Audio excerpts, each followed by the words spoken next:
Bismillahirrahmanirrahim. Assalamu alaykum, hürmetli görürmenler. İstiklal gündülük haberlerini görüşünlerini kızgın karşılamız. Ben Abdullah Yalqun. Programımızda vatanımız Şarkı Türkistan ve dünya gün tertibideki en mühim haberlerini huzuruna sunumuz. Qanamsızda qıtanlar ekranımızda olsun. Amerika əməldarları Xitayda ziyarətdə bo'ldi. Xitay Tashqi ishlar ministrligining bayonotida Amerikaning yuqori darajalik əməldarlarının Xitoyni ziyorat qilganligi, tunugun va bugun Xitoy muavin tashqi ishlar ministri bilan ko'rishganligi bayon qilindi. Ixlos xabar agentligining bugungi xabarida bildirilishicha, Xitoy Tashqi ishlar ministrligining bayonotida Amerikaning Sharqi Osiyo va Tinch okean ishlari tashqi ishlar maslahatchisi Daniel Kritenbrink ve Davlat bexatarlik kengashining Xitoy ishlari oliy direktori Laura Rosenbergning Beijingga qo'shni Xibey o'lkasiga joylashgan Langfang shahrida Xitoy muavin tashqi ishlar ministri Shefeng bilan ko'rishganligi, uchrashishda xalqaro masalalar to'g'risida atrofli fikr almashtirilganligi bildirilgan. Bayonotda yana Xitoy Amerika munosabatidan boshqa Tayvan masalasini o'z ichiga olgan ikki davlat munosabatidagi muhim va sezgur masalalarni muvofiq hal qilish, her derecelik o'zaro aloqani saqlab qilish va aloqador sohalardagi hamkorlikni kuchaytirish to'g'risida o'rtaq tunishi asli qilinganligi bildirildi. Kuzatuvchilar yana bu ziyoratning oldimizdagi yil boshida Amerika tashqi ishlar ministri Antony Blinkenning Xitoydagi ziyoratining tayyorlik suhbati mohiyatida ekanligini bildirishmoqda. Amerika vakillar o'makining Xitoydan keyin Janubiy Koreya va Yaponiyani ziyorat qiladiganligi bildirildi. Xitoy Amerikaning o'zak eksportini kontrol qilish tadbirlariga qarshi ariz sundi. Xitoy savdo ministrligi Amerikaning Xitoyga qarshi o'zak eksportini kontrol qilish tadbirlari to'g'risida Dunyo savdo tashkilotiga ariz sunganligini bildirdi. Xinhua agentligining 13-dekabrdagi xabarida bildirilishicha, Xitoy savdo ministrligi Dunyo savdo tashkilotiga Xitoyning qonunliq manfaatini qo'g'dishining zarur yo'li sifatida Amerika ustidan ariz sunganligi, Amerikaning davlat bexatarlik hukumini kengaytib, eksportni kontrol qilish tadbirlaridan qalaymaqon foydalanib, o'zak va boshqa mahsulotlarning xalqaro savdosiga to'sqinlik qilib, yer shari sanoat va ta'minlash zanjirining muqimligiga tahdid soldi deb ayblagan bo'lib, Amerikaning qo'llangan qadamlarining xalqaro iqtisod va savdo tartibini qalaymaqonlashtiradigan asosiy iqtisodiy qoidalarga, shundaqli xalqaro iqtisodiy va savdo qoidasiga xiloflik qiladigan, tinch taraqqiyotning dunyo manfaatiga ziyon yetkazadigan harakat ekanligini bildirib voysigan. Kuzatuvchilar Xitoyning mazkur arzining hech qanday foydasi bo'lmaydiganligini, chunki dunyoning allaburun bu masalada Xitoyning yomon g'arizini bilib bo'lganligini bildirishmoqda. Kabulda Xitoy mehmonxonasi qurolliq hujumga uchradi. Afg'onistonning poytaxti Kabuldagi bir Xitoy mehmonxonasi qurolliq hujumga uchragan bo'lib, hujumda 3 odam o'lib, 21 odam yaralangan. Amerika ovozining xabarida bildirilishicha, 12-dekabr Kabulda chet ellik sayohatchilarni kutib oladigan Xitoy mehmonxonasi noma'lum qurolliq kishilarning hujumiga uchragan bo'lib, voqeada 3 hujumchi Afg'oniston bexatarlik qismlari tomonidan etib o'ldirilgan. Yer shari vaqt kezdi muxbirining aytishicha, hujumga uchragan mehmonsaroy Xitoy igidorchiligidagi Guyuan mehmonxonasi ekan. Voqeada 21 odam yaralangan bo'lib, ikkisi chet ellik ekan. Reuters agentligining xabar qilishicha, 21 odam hujumga uchragan bo'lib, 18 yaralangan, 3 doktorxonaga yo'tkash davomida o'lgan. Afg'oniston saqchi doiralarining oshkorlashicha, hujum shu yer vaqti tushdan keyin soat 2:30 atrofida yuz bergan bo'lib, yerlik aholilar portlash va qurol ovozini anglaganligini aytgan. Hujumda mehmonxona binosidan istitak ko'tarilgan. Fransiya xalqaro radiosining xabar qilishicha, 13-dekabr Daeshning Xorasan o'lkasi tarmog'i Kabuldagi mehmonsaroyga qilingan hujumga mas'ul bo'ladiganligini e'lon qilgan. Amerika ovozining xabar qilishicha, navbatda Xitoy doiralari Xitoy fuqarolari yig'ilgan bir mehmonxonaga qilingan mazkur hujumni Xitoy bilan bog'lanishi bo'lmagan voqea qilib ko'rsatishga tirishmoqda ekan. Taliban hukumati bayonotchisi Zabihullah Mujahid ijtimoiy aloqa to'rida ham baharlagan uchurida Kabulning Nev rayonidagi Xitoy mehmonxonasidan chet elliklarning qutqizib olinganligini, ikki chet el fuqarosining mehmonxona derazasidan sakrab qochish jarayonida yaralanganligini aytdi. Xitoy bilan Hindiston o'rtasida qurolliq to'qinish chiqdi. Xitoy bilan Hindiston askarlari chegarada to'qinishgan bo'lib, 300 dan ortiq Xitoy askari aniqsiz chegara liniyasini belgilaydigan amaliy kontrol siziqining yuqori pallasini egillamoqchi bo'lgan bo'lsa-mu, ammo maqsadiga yetolmay yaralangan. Abolo xabarlari to'ri Hindiston armiyasining xabarini naql qilib xabar qilishicha, Hindiston armiyasi bilan Xitoy armiyasi 9-dekabr Hindistonning Arunachal Pradeshdagi chegara rayonida to'qinishgan. to'qinishda har ikki tarafning askarlaridan yaralanganlar bor bo'lib, Xitoy taraf texnicha to'qinishga munosabatlik uchurlarni oshkorlamagan.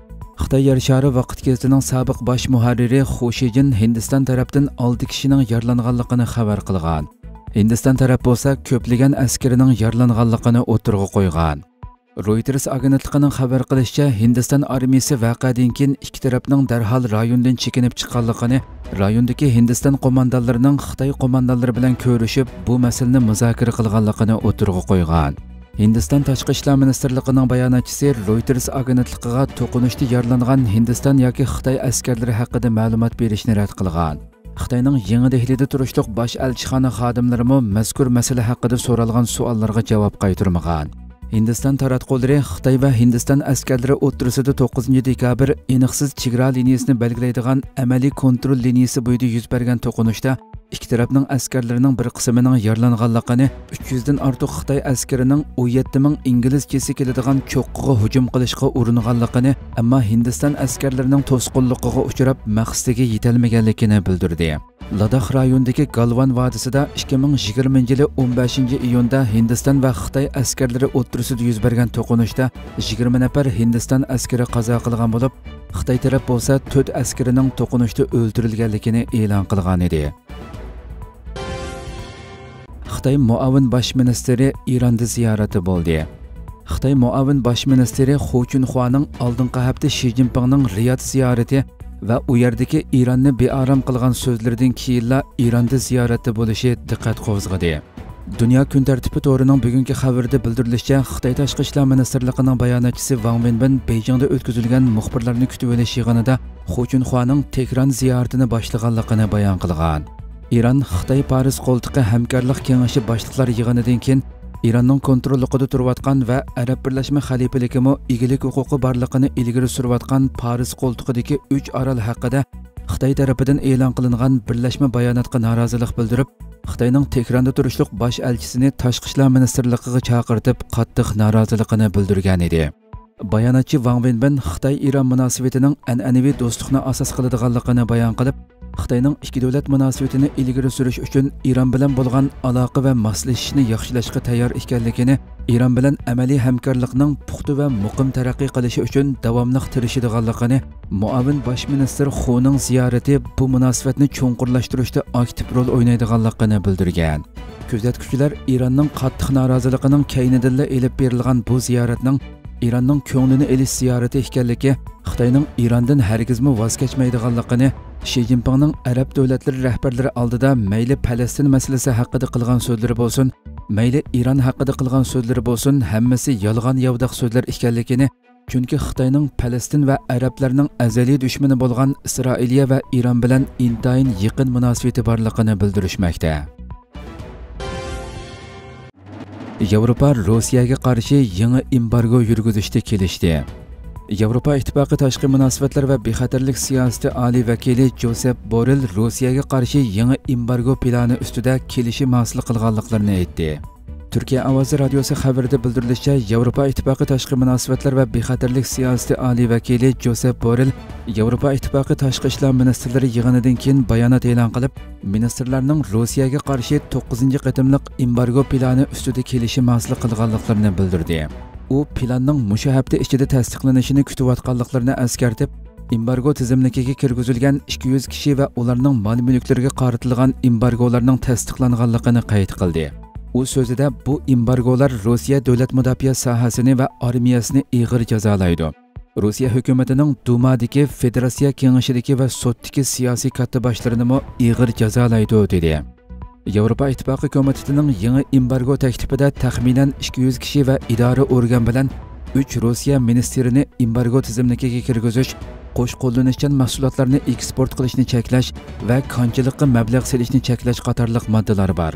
Josep Borrell 12 dekabr o'tkazilgan Yevropa Ittifoqi Sharq sherikchilik rahbarlari yig'inida Yevropa Ittifoqi tashqi ishlar ministrlarining Ukraina, Gruziya, Moldova, Armeniya va Ozarbayjon qatorliq davlatlarning tashqi ishlar ministrlari bilan ko'rishib, Ukrainadagi urushning rayon uchun keltirgan oqibatlarini muzokara qilganligini qayd qildi. Arab Birlashma Xalifaligi Oy shariga olam kemasi yo'llagan tunji arab davlatiga aylandi. Arab Birleşme Xalifaligi Rashid nomli chorlug'uchi olam kemasini tadqiqot maqsadida Oy shariga yo'lladi.